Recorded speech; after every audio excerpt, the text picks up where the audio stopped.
PodKaista.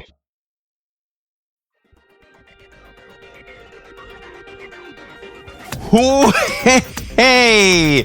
This is a podcast. This time in English because Arielle is here. Good evening. Hello. And we are doing a podcast. How cringe is that? But we are indeed doing the podcast. But before we go to the sordid affairs of what this podcast is, today is the 21st of January, which is, according to the Gregorian calendar, it is the 21st day of the year. And there is only 344 days left of this year. So something to look forward to in the future. The name days in the Finnish calendars are Auna, Oona, Netta, and Auni. The Finn-Swede calendar says Agnes och Agneta, and the North Sami calendar recognizes the name Avnos.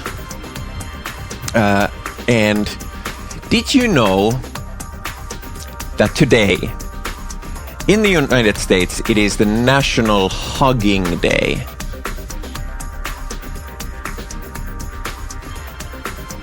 Apparently you did not know that. Oh, I didn't know I could speak. No, I said you can feel free to chime in anytime.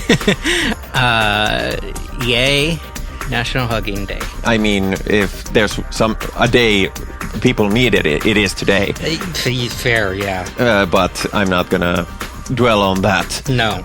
part at all. So, what has happened in this, the 21st of January throughout the history? In 1720, Sweden and Prussia signed the Treaty of Stockholm, which ended the war between Sweden and the alliance of Hanover and Prussia, and I don't think it had anything to do with Finland, so let us move away from that immediately.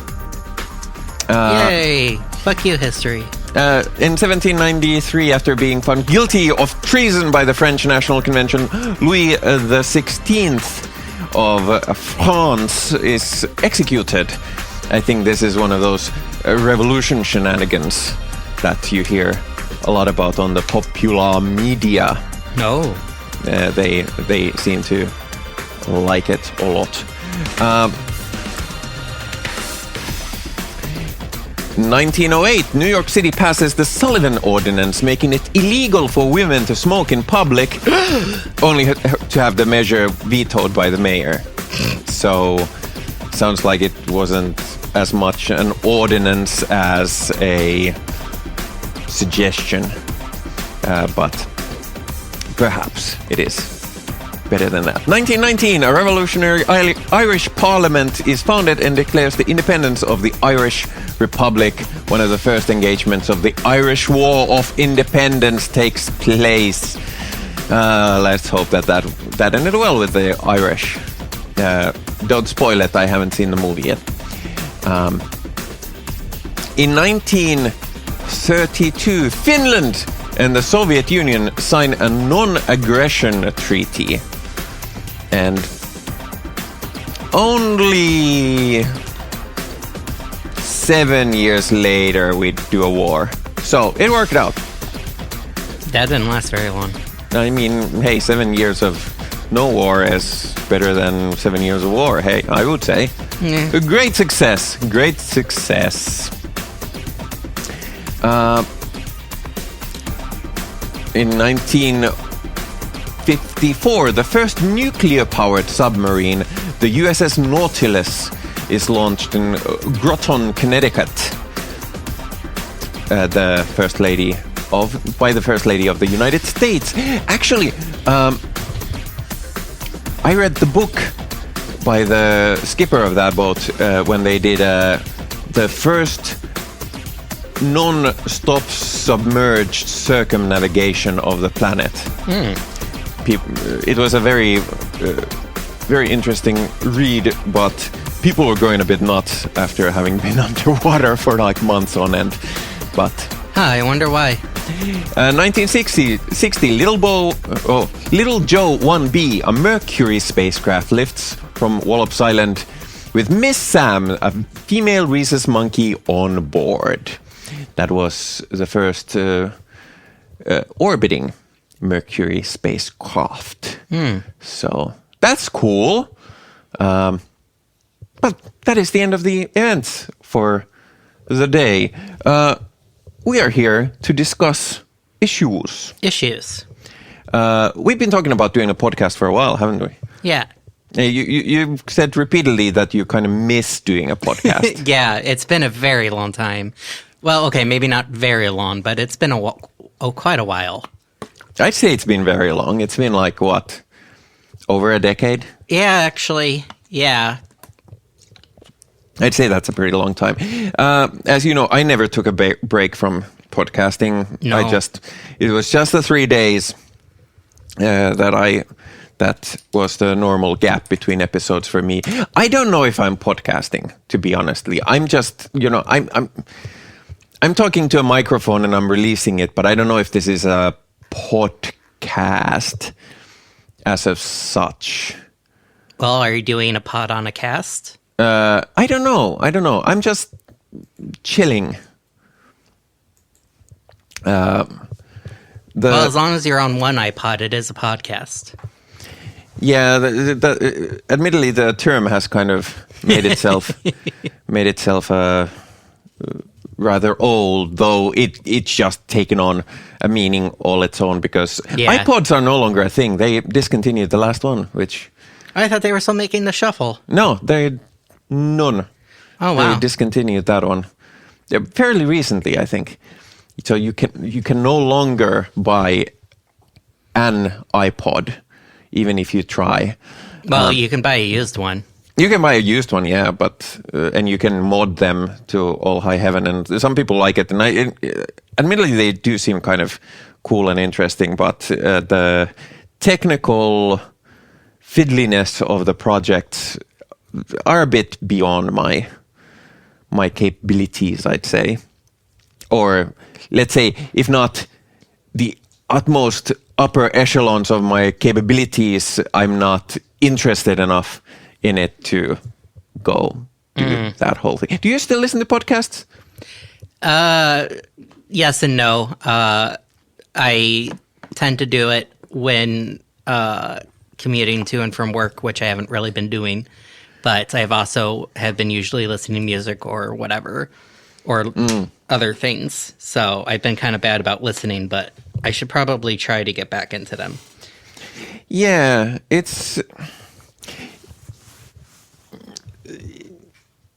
I listen to podcast style content, but I mostly listen it through YouTube. You can listen to this show on YouTube. I think like the main thing of this is now, or the main audience is now on YouTube. I guess technically then I do listen to podcasts all the time since we watch YouTube videos quite a bit together. Yeah, and like what's the difference between a podcast and a video essay, for example? Visual info being shown. Yeah, but like there's also, there's video podcasts. They were a thing. They are still a thing. They are still a thing. So like it really doesn't matter. Like the podcast itself as a format was kind of named and made particular by its way of distribution, which was RSS feeds, MP3 files, which is what this still is, but like I think the meaning of the delivery method as a signifier of the type of content no longer really applies, because if you think about TV, what's a TV show anymore? A show you watch on television. Yeah, but like, isn't like Orange is the New Black a TV show? Or BoJack Horseman? I mean, yeah, people usually watch them on their televisions. Yeah, but like, they're not broadcast on television. No, but we have like a TV. Yeah, but like people watch it on all kinds of devices. And like before, I'm watching television meant that you watch something broadcast over a television signal. Or you watched videos that meant you put in a videotape. Yeah, I was just being pedantic. Since... Yeah, no. That was the whole point of the conversation. So like and I've said this on my solo episodes that I've done. I think doing the podcast is pretty cringe, to the point where I was introduced to a Finnish artist who sounded a bit interesting. It was them's hop musics, so not really my genre, but the content and the attitude seemed interesting. And then when they scrolled through, the person who was showing this to me was scrolling through their YouTube channel where they're showing me the music video. I saw that they have a podcast that's been running for like 3 or 4 years, and I was like, Says the person who's currently recording and doing a podcast. I know. And who has done many a podcast. I've done many a podcast, but I stopped before it was cool. And I'm you were ahead of your time. Well, yeah. It's also like I'm always questioning the motivation of doing a podcast. Is this like a show of narcissism? Is it? Well, in a sense, I'm like I wouldn't be doing these if I didn't want somebody to listen to these, even though I'm mainly just rambling on things that interest myself. But it's like I like this performative part of it where I'm like, hey, I'm making a show. Hey, you're nothing like my mom, so I think you're good. No, I don't mean a narcissist that way. I just mean that, like, if you are a performer, there's a sort of, hey, look at me, kind of an aspect. I cannot resist ribbing on my mom. Yes, and it's fair. I mean, she's the reason my first run with podcasts had to end. Yes, which we did together. Yes. Many a year ago. Even longer than our last podcast. Did we make several podcasts? Yeah. Remember HRT? Oh. No. No, not really. You don't remember doing the HRT podcast? It's the one where I fell asleep on you because I was overworked from college and my jobs. No. I still feel bad about it because you're so upset. I have very little recollection of like I was just throwing things on the floor and or on the wall and seeing what stuck. So I did a lot of shows that kind of died very early on, or never found an audience, or just no longer interested me. But yeah, no. I mean, like, but I've been thinking that we should, if there is an audience for spoken crap like this, like we have very interesting and weird conversation around the apartment. Like people should know we live together as roommates, and like what I really like about our conversations are the ones that are entirely unhinged. Yeah, same. But the problem with that is that they come from very, very organic situations that you cannot recreate. Yeah. On a podcast. I guess we just need to have a 24/7 listening device, recording everything we say. I own a phone, so yes, I already have one. Something we can access. Oh, yeah, that would be more problematic. No, I've actually disabled, like, my phone cannot use its own microphone or camera unless I'm doing something specifically that activates it. Same. But like, it's annoying. Or at least I hope. It's annoying that these days, whenever you get a new device, that's the first thing you have to do is like check where are the listening device functions and how do I disable them, and then you just have to trust that they're actually disabled. Yeah, it's funny. So many Americans are like, I don't want the government knowing everything I do, but they carry a smartphone that they always keep the GPS on. Yeah. For and. But okay if the multinational corporations do it. Yes, because then it's capitalism. Yeah, and you know, corporations are people, and people are fine. Governments are not people, so that's not fine. I see. Makes sense. Yes, we do a lot of ribbing on Americans. Yeah, even though I am one. Yeah, I think specifically because you are one. Because yeah. I had a very, very poor opinion of them United States, even before like we lived together and hung out this much. Yeah, and before I visited, but after, and I've heard all the stories, I'm like, holy fuck.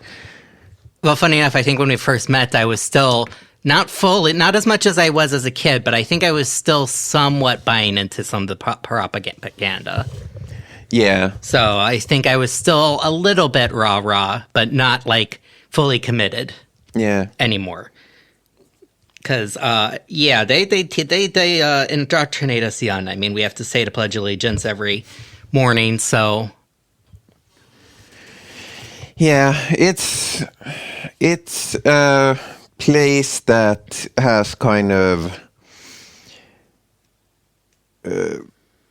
progressively built its downfall, which we are now witnessing in real time, but which we are not discussing on this podcast, because for that content you can go to any other podcast on the planet. Yeah. Except that since you are an immigrant to Finland, and like you haven't really talked about your immigrant experience. I was thinking that, do you want to talk about your immigrant experience? Sure. On the podcast, because, hey, that's content and that's what drives engagement. Please engage with this podcast right now. We'll wait. Engage. So, you've been in Finland for... over 3 years now. Yeah, 3 years, 3 months, I think. Yeah, October 2021. Yeah. So, how is it? It's good, for the most part, I think. Maybe? It was a very firm and decisive answer to yes, Finland. Yes. I think it's a very Finland answer to yes, Finland. I mean, considering everything going on in the U.S., it's very much yes, I am happy to be here. But I mean, if I look at everything objectively, there's obviously been, a couple of things, but like, if it was reversed and I was an immigrant to the U.S., I feel like I would have a much larger list of issues. So, yeah. And my issues are very tame. And also, since I'm white, I do have a lot of privilege that people who aren't white don't have to deal with. And it's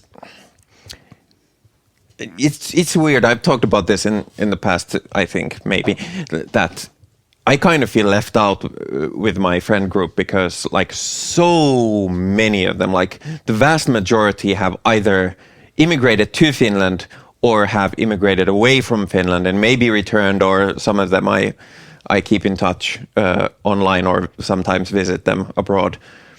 And I'm the almost only one in my friend group who has never immigrated. But that's a massive move. Like, obviously, it comes with. Yeah, it's a lot, and maybe slightly traumatizing. Well, yeah.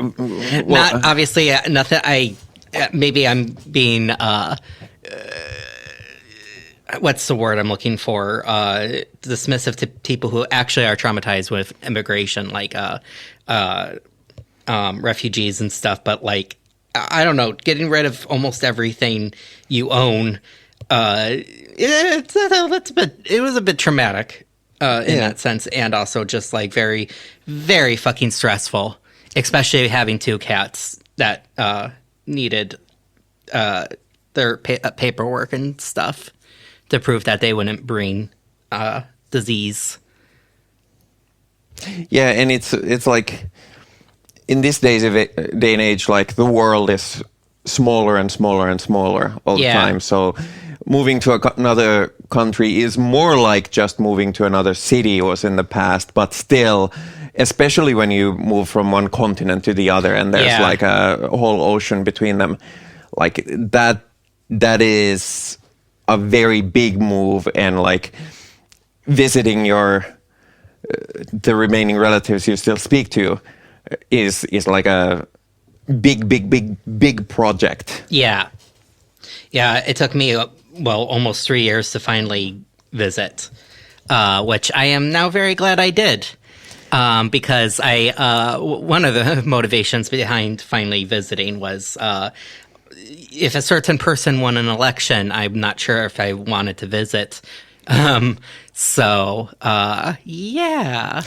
think for at least for the next 4 years, it's much more preferable to actually bring the people you want to meet from there here rather than I'll see if I can afford or meeting somewhere halfway.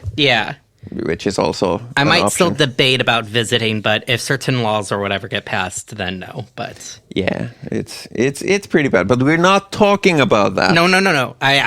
I was going to end it there. I know context. But we're again refer to every other podcast on the planet. Yes. To that. Again, I was going to end it there, but it's still I know relevant. It most definitely is, and like I wouldn't have visited during the reign of a certain someone. Yeah, I was there in the relative calm of the intervening era. Yeah. But all in all, like I think you've slotted into the Finnish mindset pretty easily. I mean, I basically already had one. Yeah, exactly. And like I remember when you were just visiting, I was like, you seem to, especially when you returned for your second visit, it was like, yeah, you're a Nordic person. Aw, thank you. Like in like especially the mindset and like how you looked at your surroundings when you were here and how you seem to experience everything. Like this makes so much more sense when things are done this way. Yeah, I mean, obviously, there's a couple of things that I either think made more sense elsewhere or whatever, but like for the most part, I'm like, this makes more sense. Why doesn't the US do this? Yeah. Or like, it's just nice. Like it's so nice to be able to shop in peace and not have shopping assistants like bother me every 15 minutes or less, or like even just regular people coming up and trying to talk to me, and it's like, what are you doing? I remember after my first visit, when I went to the groceries, my first visit here, to clarify, and when I went back to the US, I was at the store getting milk, and the lady was like trying to talk to me about milk, and I was just like, what are you doing? Stop talking to me. I didn't say this to her, obviously, Yeah. But it was just like, I already got so used to not having to do that in stores. And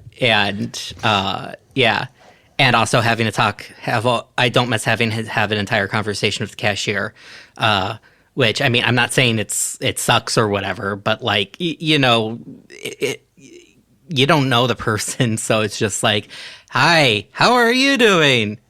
And you don't care. Yeah. Well, I mean, I care a bit because it's a fellow human being, but like, you know, it's very much going through the motions. Yeah, and like that person asked that question like 300 times a day. Exactly, and I can only imagine it's exhausting. Not only imagine. I literally worked retail. It is exhausting. They probably don't listen to the answer. They're just going through the motions, because if you listen to the answer and engaged, that would not work out. You have to, though, because if it's obvious you're not engaged, then the customer might get offended. So, well, I mean, more if you're we like were encouraged to engage, because then we could try to upsell. No, I was more thinking like if you're just a cashier, like, well, okay. having shopped in the States, like you go and they're like how's your day going? And it's fine. Like the end, they're already thinking about, I don't know, podcasting or something. Yeah, and to be fair, my retail wasn't like a grocery store. It was like a regular store. So it's a bit different from a grocery store because we're also the associates out. Because actually, if we stayed behind the register too long, and if we weren't ringing someone up, we get in trouble. Even though I was like, people don't want to go to registers if they don't see someone there. So it was a hard balance because like I needed to make my sales goal, but also like not get in trouble for standing behind a register too long. Because they always expected you to, be cleaning things up and stuff. So if it was really slow and I've literally organized everything I could, I had to just pretend I was straightening up and stuff. And if I felt I could get away with it, maybe I'll stand behind a cashier, the cash desk a bit and doodle on some receipt paper. But I got in trouble. I mean, they didn't catch me doodling, but they caught me behind a desk and was like, "You should be out there cleaning." And it's like, I've already done everything. They're like, "There's always something to do." Yeah. Sorry, mini rant. Do you want to mention something that because those things do exist, most certainly, what made more sense in the States than it does here? The only thing I can think off the top of my head is, actually, there's two things. I miss street signs. Street signs, I 100% endorse the American way of doing street signs because it was so easy to navigate everywhere. Yeah, because like I always have to rely on Google Maps, and like I don't know if it's me not registering a name because it's in Finnish or because I just never see the name. So it's like, except for where we live, I don't know street names because I never see the street name. So even on Google Maps, they don't really show up. So I only know like a couple street names because I never see the street name, and like, yeah. And then I do kind of miss the walking signs because they were bigger and also like I missed the ones that had the countdown, because here it just flashes red and then instantly goes to red, and you technically still have more time to cross, but you don't know how much, and you freak out and want to run. Still haven't gotten quite the hang of it, but yeah, I would also I don't necessarily agree with the walk don't walk thing because in the States everything is written out. Oh, like, nothing I'm can more be a used symbol. to those aren't as common. I've always come across the ones where it's either a hand or a walking signal, but I don't care about the symbol. I just miss like the countdown. Well, that and like it being bigger and square, and because I feel like if you're driving, since it's the same color, you might accidentally see a green and be like, oh, and then it's like, oh no, wait, that was a walk sign. But I haven't driven, so I don't know. But because in the U.S. the walk and don't walk things are white and orange. I didn't even thought about that. Yeah. Like, but here the symbols are so important. Like you can't really mistake a standing person with a circle, or a forward arrow with a white forward arrow with a red circle. Yeah. But that's just because I'm used to it. But I definitely agree with the countdown, and I like the Danish thing the best, or at least it might exist somewhere else as well. But I'm the most familiar with it in Copenhagen, where it's like it has the three circles, like with the car signs. Yeah. But the middle one is the countdown, and it's counting down both the red and the green. So that is nice. Always you have a full idea of what's going on and when, and if you have enough time. In here, obviously, it's as soon as you've stepped on the crosswalk when it's still green, you have time to cross. Yeah. And that is a bit of a problem in the U.S. because I think there have been a couple where I I don't feel like I'm a very slow walker, and it turns back to red. I started walking right when it turns to walk, and it like stops like only a second after I cross. I'm like, if someone has mobility issues, they're not making it in time. Yeah. And also like the countdown isn't like the most common, so there are a lot where it just blinks for a bit and then it goes to whatever. So like it's not perfect, and also I think overall, I would still say that the walk signs things here are better because they're a lot more accessible to people who don't have eyes. So if I had to pick, I would still pick the ones here because they have the maps for blind people to feel, so they know what's to expect when crossing, and every walk sign has the beep, beep, beep, beep, beep. Yeah. So at least the vast majority, not everyone, but well, yeah. I mean, to give you a clue, in Milwaukee, they were only in like one area in the Brady area, and I've not encountered them anywhere else. Whether it's here or there, I feel like almost all the ones I deal with every day have them. So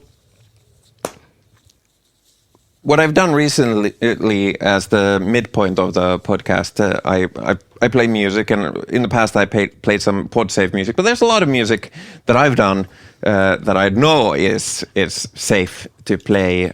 So I'm going to play one of those songs and then tell very shortly the story of how that was made after we hear the song, and then we'll continue with discussing things. But is there a certain song that you would like to hear because you know most of them? Me? Yeah.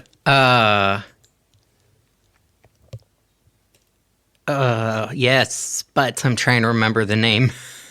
You can hum it. It's the one about the guy lost in space, I guess. Oh, okay, we can definitely do that If one. you haven't done that yet. I don't think I've done it. I will check, but in any case, a song will start playing now.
That was Dreaming by Professor Cool. Though originally it started as a piece for a completely different project. It's actually one of the longest production cycles of any song that I have worked on, except the one that is very close to being finished, which is even longer.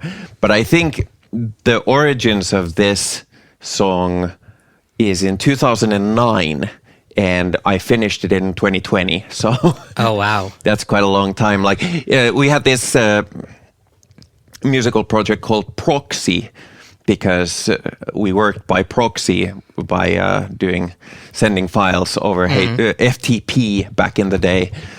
Before you could send like big files over instant messages and send email and Google Drive and all that. With my former a friend who studied music technology at the same time I did, and we did it after we had both graduated, and we didn't really hang out a lot in the same space either, and we just started doing these floaty kind of songs. And this one, I remember I got the idea for the basic chord structure that carries on throughout the entire piece one evening when I was definitely should have left the studio to go to sleep because I think I had work the next day, and I was like, oh, this sounds so cool. I need to put this down and like, instead of just putting down the chords, obviously I made a loop out of it and found the sounds that are still part of the arrangement for the basic chords. The same presets carried over. Well, they were, let's say, I never use presets as is because then they sound like the presets and not something organic to the song. The presets that I started off with and then manipulated are still the same ones that I did that one evening in 2009. And we sent it back and forth a few times, and then like the fast, or it's not even faster, but like the beat heavy section where it's almost becomes a rock tune, not quite, but like there's a lot of percussion and all that. That just the session came back to me one day, and I was listening, okay, let's see what he had done on it, and then suddenly that started playing, and I was like, holy shit. And I immediately messaged being like, I almost fell out of my chair because it was so unexpected and it worked so well. But one of the big reasons why there was such a long production cycle was that this was back before I really thought I could sing any of my stuff. So I didn't really compose vocal melodies by singing them, but rather by playing the keyboards and finding cool melodies. And back then we had a very frequent collaborator who was a professional singer and who had sang some of our other stuff. The range of that song is so insanely wide that she couldn't really hit it. And we went back on it a few times, but she was also busy with actual, paying stuff. So we could only like do it a few times, and we just couldn't get it. So it just laid in the archives being like, well, I'll finish it someday. And eventually I decided to try singing it, and I could get like, let's say 88% there, but 88% is not really good enough for. And then I just decided that, oh, well, let's get the machines to help. So it's like half my voice with an embarrassing amount of hopefully quite natural sounding auto-tune placed strategically in some sections, and then a vocoder effect like carrying the rest so that it works. And I think it worked out pretty well. And that was one of those things when COVID happened and everybody was bored. So I was just like, I'm anxious and bored. Let's do music. Let's do art. Art? Oh, where there was like it was horrible time and everybody died, but like there was a lot of time to do art. I was too stressed. I was dealing with the stress with art. But yeah, that's the story of that song, and I think it's one of the best things we've ever done. So Nice. I just did a lot of knitting. yeah, and playing of them videos games. Yeah. I mean, I did videos games and watched a lot of So much Animal streaming and all that, but I also like put this anxiety and rage into musical projects because it was just like, well, I might die soon, so better finish some things. Turned out I didn't die, but I did finish some things. That's good. I still have like stuff that isn't finished, and I don't know. Probably nobody cares, but I care. the thing I was thinking that we could talk in this latter section is languages. The thing I'm horrible at. Well, here's the interesting thing. One of the reasons why whenever I think about getting back to podcasting, the question of language comes up. And like this show traditionally has been in Finnish. But the thing is that since I live with you, Yeah.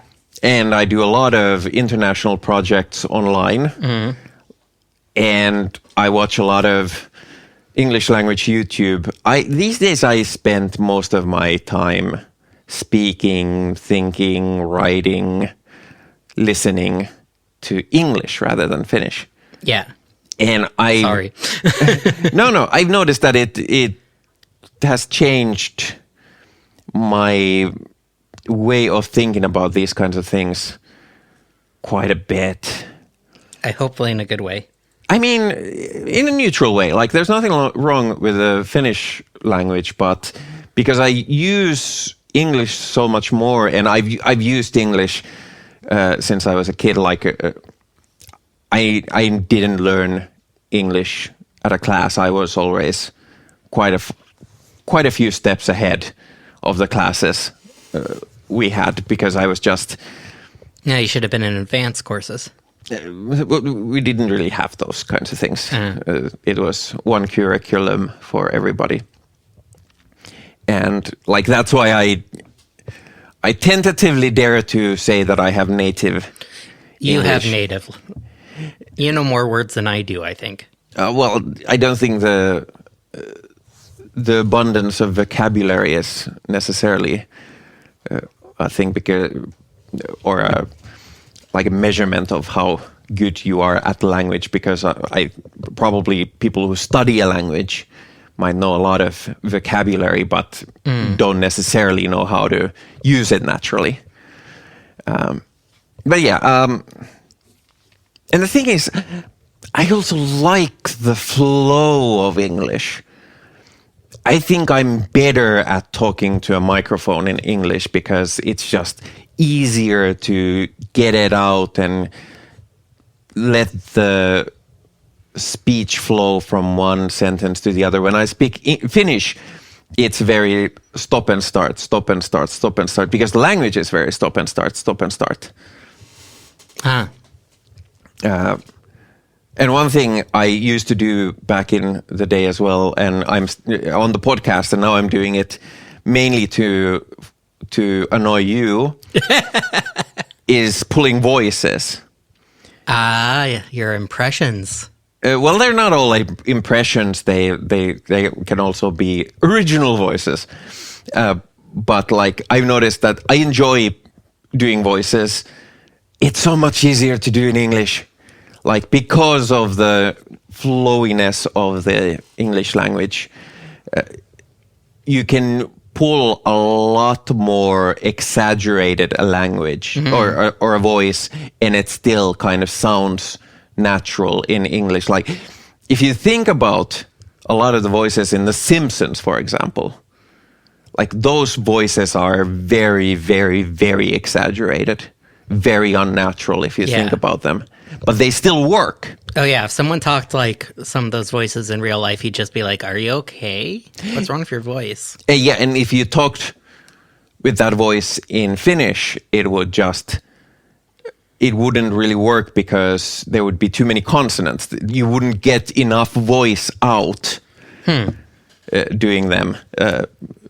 So, in that sense, I've also been like, because in when I did the Finnish podcast, I had my "On sinni där, että toisella ei ole varaa."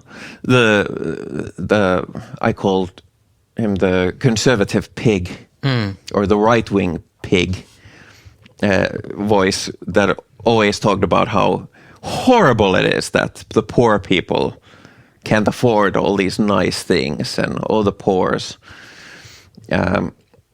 And then I could do an impression of the character from Pasila, the show, the one who thinks everything is very interesting Ah, that guy. or fascinating. I could do that pretty well back in the day, but that was about it. And you've had to endure me doing a variety of voices Yes. in English. Yeah, yes, indeed. And I kind of apologize and don't because I'm like, hey, it's fun, and sometimes you laugh. So it's like, hey, if the bit is out there, the bit needs to be done. They're amusing. Says the roommate with a deadpan. Yes, very amusing. I enjoy them so. I wish I had the courage to do voices, but my family very much stomped them down because I was so bad at doing accents and such that they're just like, yeah, no, stop. Yeah, I'm annoyed that I'm really bad at doing accents. Because that would be a fun skill. Then again, I'm sure I could get them if I practiced. Yeah. But where's the fun in that? Well, then again, I kind of do practice doing voices because I just do them and don't care. But my accents are so bad that I really don't do them unless it's like a canned line, like "Hello, I'm Scott Manley," where I can do like a single line from, or "Oh, I got ferrets up my kilt." I don't know where that even came from, but that was my Scottish. But have you noticed anything, like, you know a lot more Finnish than you give yourself credit for. Don't worry, I'm not going to make you speak Finnish on the show. But have you noticed anything like that when you speak Finnish? Do you notice a change in your voice or the way you form Yes. the voice? I've always noticed this when I'm learning a language. I don't know if it's I'm trying to mimic the language voice or whatever I'm listening to or whatever, but it's like I feel like I speak a bit differently. Yeah. Because like the language is said differently, so it's like it changes to match that. Yeah, and I've noticed that different languages place in different parts of your mouth. Yeah. Like English is pretty back. Yeah. And that helps with the sing-songiness. Finnish is so very forward. Because all vocalizations are, I'd say, exaggerated. Like, especially consonants, but vowels as well, because they're like, y. They're like all very hard, and they're very forward. Yeah. And like, and I think I speak American. Like, British English is even more to the back. Like it's halfway down to your intestine, pretty much. Especially like the kind of royal English where I'm like, are your larynx in your stomach? how do you speak so much from the back of your throat? I know that's not an accent, but this is like how they do. You have to like strain yourself to even get the voice so far back.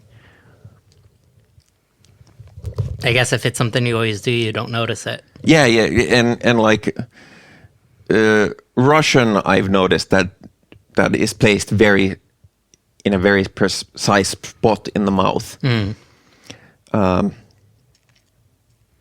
I realized that this is more. I thought we would talk about languages a bit more, but this is more me making a monologue of how fun it is to make voices. No, we're talking about it. I mean, it's a very important part of linguistics is where you say where you put the sounds in your mouth, because it really changes how the thing is pronounced or whatever. Yeah, and I think that's one of the things you've gotten in Finnish is that, because like that prevents you from doing the things that don't annoy me, because like if you're just visiting, like who cares? But like if somebody's trying to genuinely learn the language, if instead of kiitos they say kiitos, which a lot of people do, or another is they just assume that you can ignore the umlauts on top. Been guilty of that, not recently, but before I learned. It's like you know that those umlauts and markings are there for a reason. They indicate something. Yeah. I mean, to be fair, if you really don't know, like, what else are you supposed to do if you have to pronounce something? You write it on Google Translate, and then you push the little. Oh, this was long before Google Translate was a thing. Yeah, but like I'm talking recently. Yeah, like that's what I always do. Is I'm like I'm not sure how to pronounce this. I write the sentence down to Google Translate and just push the little speaker symbol. Google Translate isn't the most accurate either. No, not for translation, for pronunciation, because it is very accurate for pronunciation. Oh, I thought it wasn't. No, it is very accurate to pronunciation, because the phonetics are very, very like standard. Gotcha. In all languages. So that usually works out very well. Like I work with people who speak Romanian as the language. They speak to me, and I try to speak to them. And if there's something I'm not sure how to pronounce, I put it down to Google Translate and just have it say it, and everybody understands it. Instead of me trying to guess. I've gotten very rusty with my pronunciation. I definitely hesitate a lot more when trying to read things out in Finnish, so I need to practice that again. Yeah. You lose it. Like I had a 5-year break between working in Iso Numero, so I had to revise on pretty much everything. You picked it up fast, though. Well, you do pick it up really fast when you get back to it. Yeah, it's like riding a bike. You don't truly forget it. Yeah, or even if you truly forget it, like you've learned it once, so it's easier to like activate that part of your brain again. I read an article about how with language learning, you don't truly forget it, and that made me feel better about if I forget to practice for a while or I just don't have the energy, like recently, because my Finnish learning has been very much just no lately. But I'm hoping that once I get back to it, I'll be fine. And like, there's been times where I've remembered things that I am like, how did I remember that? So, yeah. And it happens like I've noticed that when my Romanian is very very basic and very specific to the work I'm doing with the people who speak it. But sometimes, like, I'm just surprised that somebody asks me something, and usually I'm like, okay, I understand the question, but I can't formulate the answer. But that happens a lot for me. But sometimes it's just like I just respond, and then I'm like, what? I didn't know I could say that. And then sometimes I do go back to translation apps and being like, did I actually say the thing I I thought I'd say, or thought I'd said, or I said, or was it something completely different? And sometimes it's been something completely Oh no. different, like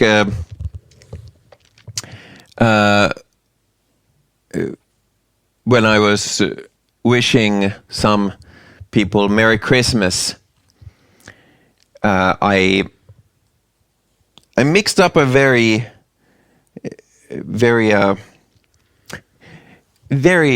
basic word and replaced it. So instead of saying Merry Christmas, I said, I hope you're never merry again.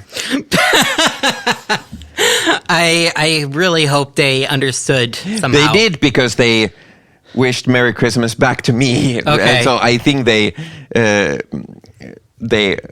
got it because it was Merry Christmas was Kratsun Fericit. Mm-hmm. And I said Nichun Fericit. Yes, similar. I think it's just similar enough, maybe. Yeah, and they know that I speak very broken Romanian, so they were just like, yeah. But there's a lot of those in Finnish. Yeah, there is, and like one pretty thing, much any language. Yeah, but the thing that I've noticed that a lot of Finnish learners struggle with, especially, is differentiating between the double vowels and the double consonants, because those can completely change the meaning of a sentence, even if it's just one doubled thing. And the Finnish language is actually pretty rare in that we write out elongated phonetics with double letters, because a lot of languages just handle these things otherwise. Like in English, like if you want a longer vowel, instead of putting the same vowel again, you just put another completely unrelated vowel after it. Not always, or not usually, because, like, I mean, look, book. There's others that have double vowels that my mind's drawing a blank on. Ironically, though, neither look or book have a doubled phonetic. They don't? No, if it was doubled, it would be look and book. But it's look and book. Okay. In this case, the second vowel is just there to indicate the actual phonetic. Because if it was only one, it would be like look. Yeah, exactly. The second is there to indicate that you're supposed to make a oo phonetic instead of an o phonetic. Because if it was just the one, it would be lock and bok. Huh. But if you want to say through, for example, which has a very elongated oo phonetic. Yeah. You put OU and then GH. Well, yeah, because you pronounce OU. You go ooh. Which is different from like OO or UU. Yeah, but again, it's not elongated unless you have that particular combination. You know English better than I do. I'm just these are just thoughts and observations about languages that I don't even speak because I'm fascinated by languages. Yeah, languages are fascinating. Like German language, I think, is a good example of a language that I like to analyze and find patterns in, and it's a language I do not speak. German's fucking insane.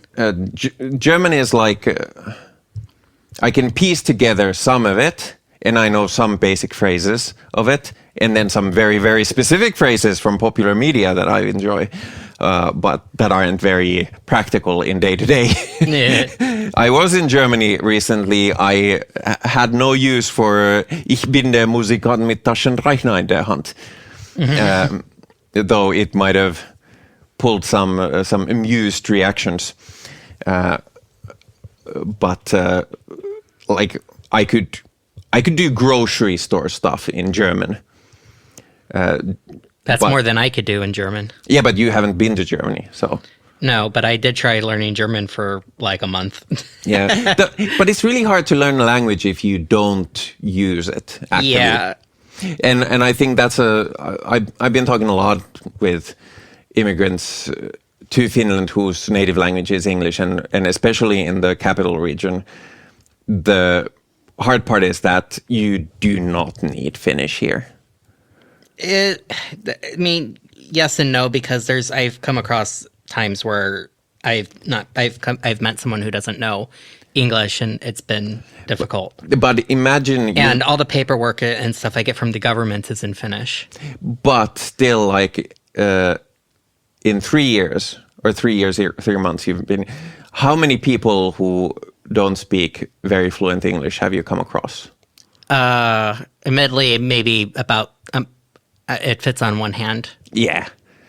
Sometimes, obviously, it's hard if it's someone you absolutely need to engage in some important business. But one time I had to call you to talk to them for me. Yeah, and but like again, there's options for that, and you know, whereas I've picked up quite a bit of Romanian because that's the only language I can communicate with, and everything I learn, no matter how major or minor, I use immediately.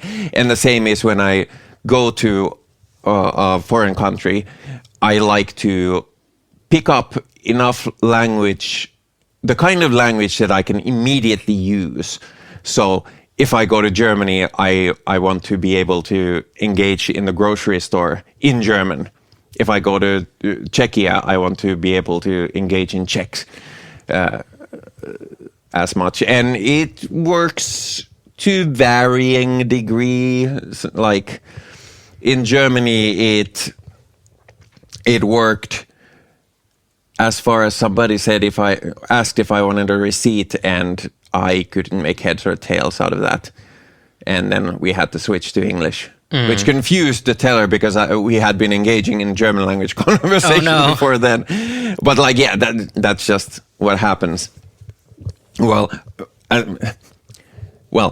as I say, engaged in a German language conversation, which was like, Guten Tag, Danke schön, Danke, schnell, like not really a conversation, more than canned polite lines to do at the grocery store, which you do in Finnish.